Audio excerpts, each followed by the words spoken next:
ايه رأيك لما تكوني قاعدة زهقانة ومش عارفة تعملي ايه؟ تعالي نعمل الحلوى الجميلة دي، هتعجبك. شايفة جميلة قوي ازاي؟ مقاديرها بسيطة وجميلة وموجودة في كل بيت. حضري بقى يا ستي معايا كده، نسمي الله ونقول بسم الله الرحمن الرحيم. هتحضري كوباية مية وثلاث معالق سكر ومعلقتين كاكاو خام ونص معلقة بن عشان تعزز الطعم. الله على الحلوة دي، لما تعمليها ولادك هيطلبوها منك على طول لانها طعمها حلو قوي. دي نص معلقة بن كبيرة بحطها عليها، يغلي بقى المقدار ده كله على بعضه. شايفة كده؟ تقلبي فيه لحد ما يغلي وتروحي طفي عليه. بعد كده بقى بتحضري معايا بولة وتحطي فيها بيضاية ونص كوباية زيت،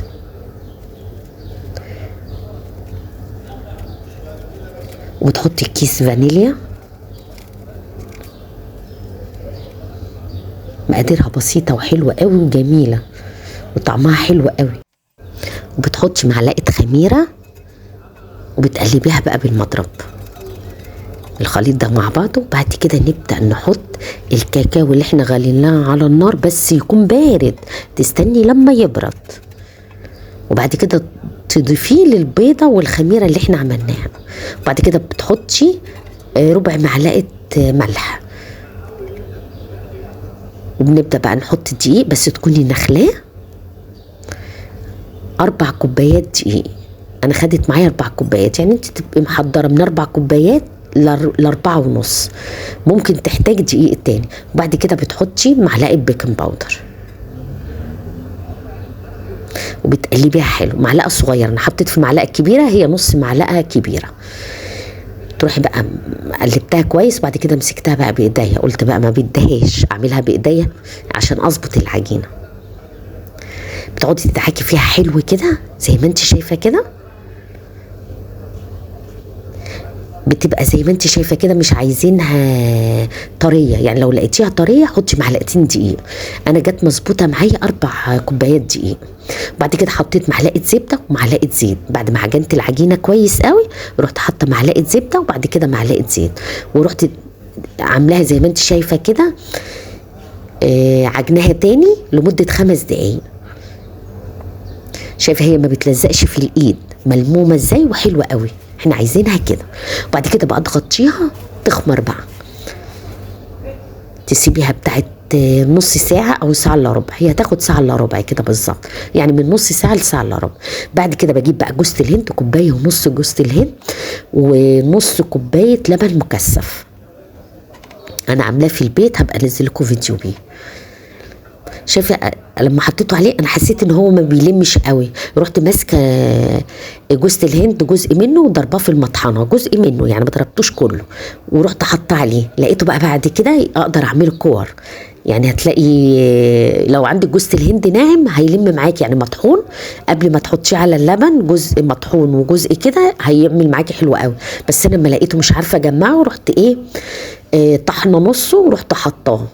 شايفه بيتجمع ازاي؟ وعملته بقى كور صغيره زي ما انت شايفه كده، قد عين الجمل مرتين كده. بتروحي مكوراه بالطريقه دي وتسيبيه بقى لحد العجينه ما تخمر، يكون هو مسك نفسه. ونبدا بقى نحشي بيه. حقيقي بيبقى طعمها حلو قوي الحلوى دي بجوز الهند، وطعمها خطير بجد. يعني جربيها كده هتعجبك قوي، بس اعمليها كده وانت مزاجك رايقه. عايزه المزاج الرايق. بنجيب صينيه كده بقى ونروح دهنينها سمنه، ونبدا. هي خمرت اهي، شايفه بقت خمرت وبقت حلوه ازاي اهي. قعدت معايا ساعه الا ربع. ببدأ بقى اكور كده. الكور بقى اللي تعجبك، عايزاها كبيره صغيره براحتك. انا عملتها التقويره اللي انت شايفاها دي كده، يا دوبك دي فيها جوز الهند، ورحت مقفليها بالطريقه دي. قفليها حلو عشان ما تفتحش منك زي ما انت شايفه كده. ما شاء الله العجينه حلوه وسلسه وجميله قوي.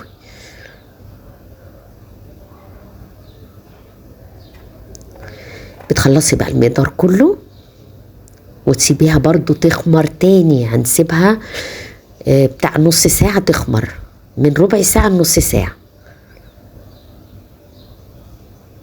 ما شاء الله. شايفه العجينه حلوه ازاي؟ ما شاء الله، ما بتلزقش ولا حاجه، حلوه. احنا عايزينها كده ما تلزقش عشان تعرفي تكوريها وتطلع مظبوطه معاكي.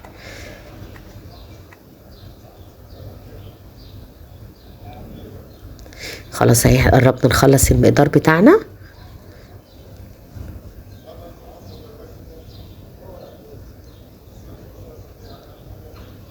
ما شاء الله تنفع مع الفطار كده، مع الشاي ابو لبن، تنفع بالليل، في اي وقت ولادك هتعجبهم جدا ياكلوها، وطعمها حلوه ومشبعه وجميله جدا.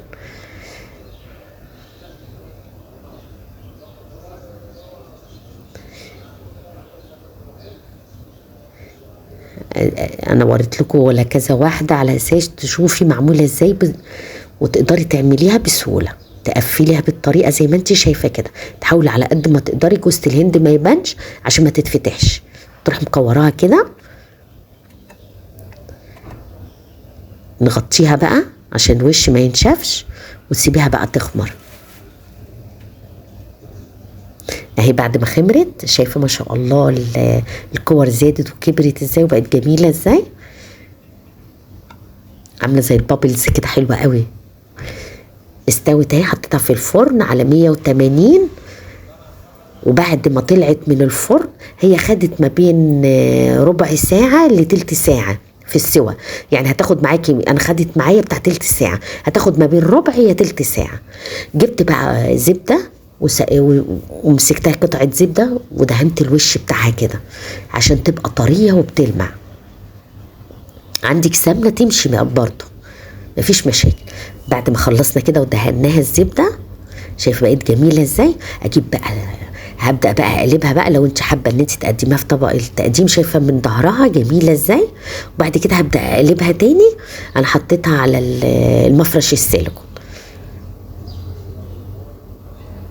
انت بقى حابه تحطيها في طبق التقديم تقلبيها بقى بالطريقه دي كده. احنا خلاص حطيناها على مفرش السيليكون. شايفه طريه قوي ازاي ما شاء الله. لما دهنتي زبده بقت طريه وحلوه قوي.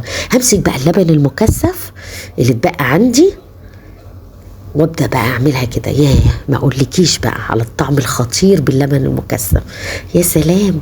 وتروحي بقى مديها رشه قرفه، ياه، في حتة تانية خالص. ما شاء الله طعمها حلو جدا جدا، وان عملتيها مش هتبطلي تعمليها ابدا. القرفة واللبن المكثف بيوديها في حتة تانية خالص، طعم رهيب بجد. شايفة جميلة قوي ازاي.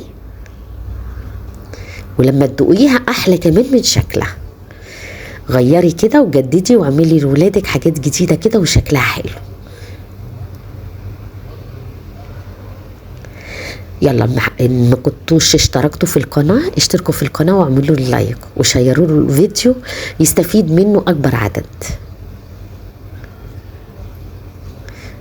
طبعا انا ما حطيتش اللبن المكثف والحاجات دي الا لما بعد ما بردت، خدي بالك، هديت وبردت. شايفه بقى ما شاء الله من جوه العجينه طريه وخطيره وهشه وحلوه قوي. بالهنا والشفا.